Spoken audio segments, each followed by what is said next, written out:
If you've added a spacer or a taller strut to your 2019 or newer Ram 1500, excluding the RHO and TRX models, and you've noticed that your upper control arms have started to wear or you're starting to feel some instability in your ride, these ReadyLift SST upper control arms are a solid solution for you. Now, these specific arms are for Rams with 2 to 4 inches of lift that are currently limited with their stock arms, whether it be with the wheel travel or you're worried that any tougher terrain is going to take them out. Now, this set, however, is balanced for both on-road day-to-day driving situations and tough off-road trails, while wearing much slower thanks to the tougher build and offering some better handling, stability, and articulation, as well as a correct caster angle or alignment angles for a bumping capability for your Ram.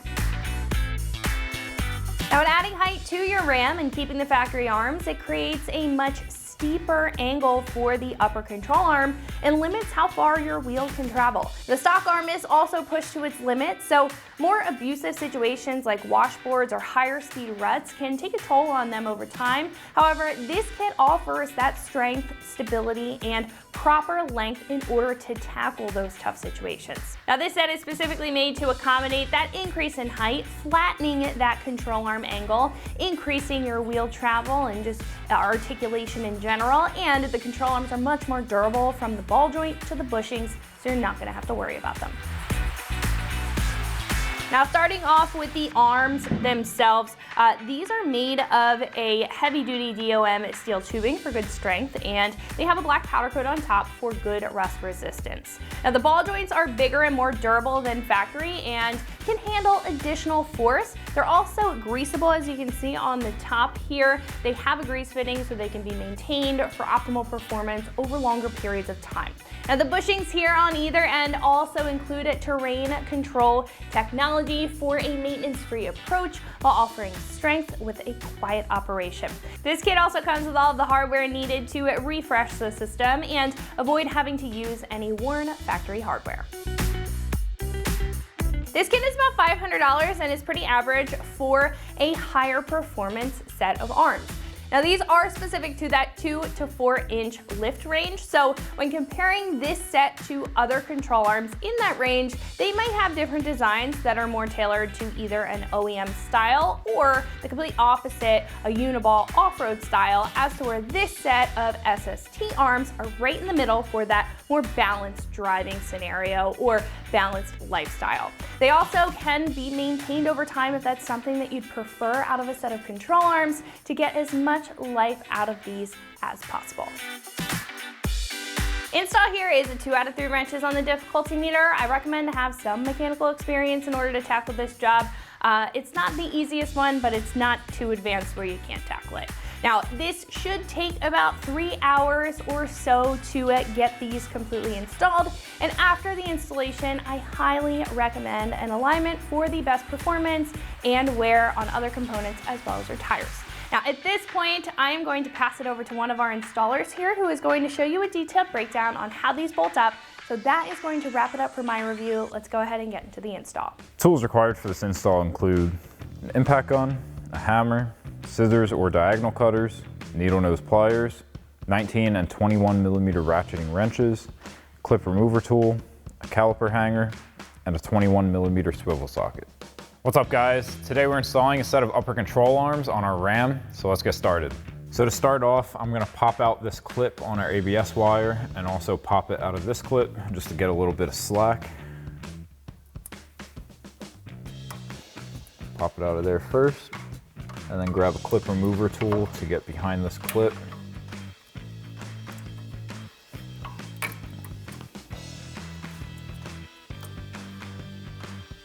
Next, I'm going to grab a 21 millimeter ratcheting wrench to loosen up the nut on our upper ball joint. I'm not going to fully remove this until I smack the knuckle with a hammer to break that ball joint free, and then we'll fully remove the nut.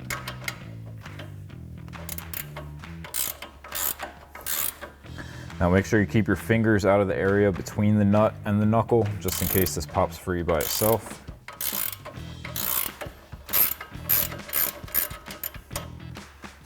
And now that's loose, so I'm going to give it a couple taps with a hammer to break that free.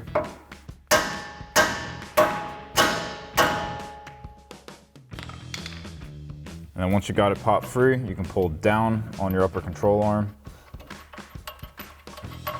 and fully remove that nut. And now we just have a bolt on each side that's holding this in, and we've got these flag nuts in between that we'll remove as well. I've got a 21mm swivel socket on here just to give me some room. So I'm gonna push this fender liner back and then loosen up this bolt. And I'll hop over here and just do that same thing.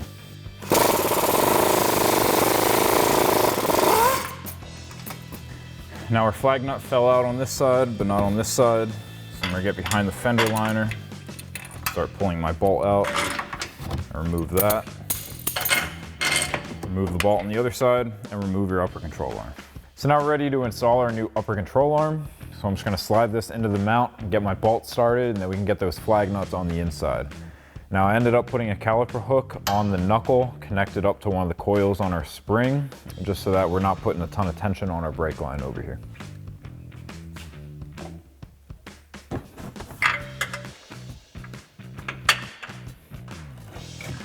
So now I'm getting that bolt to just barely poke through so that I can get my flag nut in there.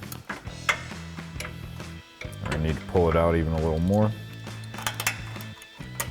So then get that on the bolt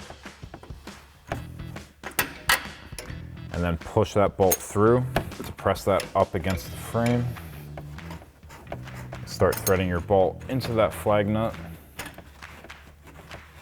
And I'm going to do the same thing on this side.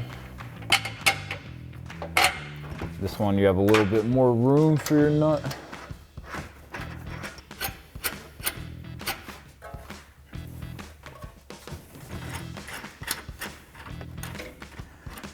And now we're not going to fully tighten these down until we get a load on the suspension.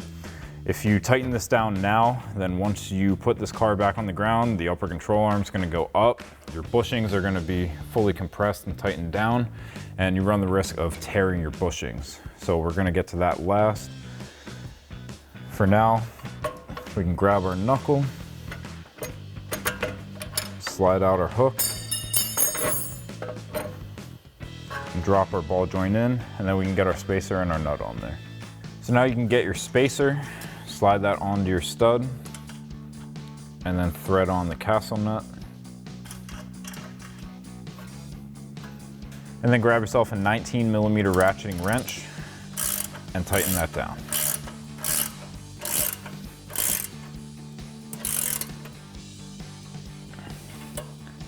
And now once you have it tightened down, you just want to look through the slots in the castle nut and make sure that the hole in the stud is lined up.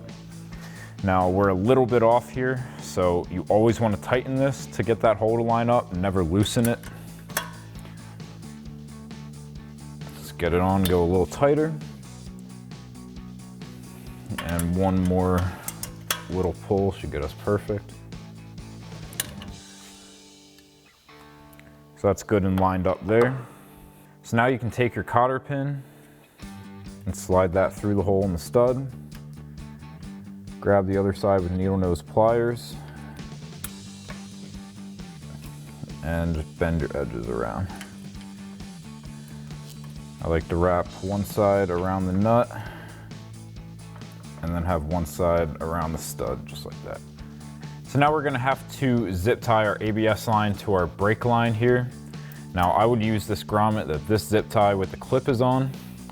So what you're gonna do is take a pair of scissors or diagonal cutters and cut off this zip tie and then run the zip tie included in the kit around that little grommet.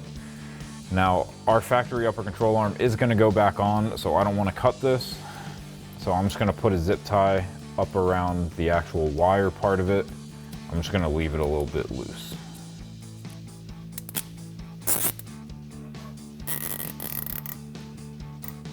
So I'll go to about that. I'm not gonna crank down on it. And then I'll just take my diagonal cutters and cut off the excess of that zip tie. And then we can put the other side of our ABS line back into the clip that's on our brake line. So now I put a pull jack under our lower control arm and cranked up on it to put a load on our suspension so we can go back up top and tighten down our bushings. I've got a 21mm swivel socket that I'm gonna use to tighten down those two bolts. So once again, I'm just gonna push the fender liner back to get on that bolt and then tighten it down.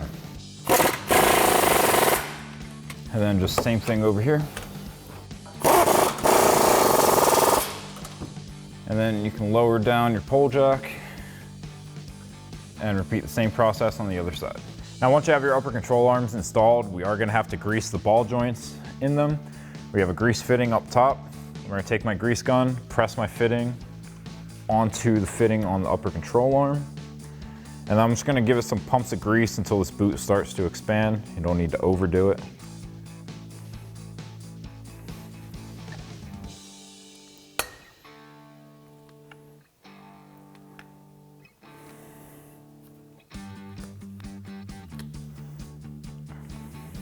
Now I'm seeing my boot expand, so I can pull off my fitting. Once you did it on one side, do the same thing on the other side. So that'll wrap up this review and install of the ReadyLift SST upper control arms for 2 to 4 inch lift for your 2019 and newer Ram 1500, excluding RHO and TRX. Thank you for watching, and for all things Ram, keep it right here at AmericanTrucks.com.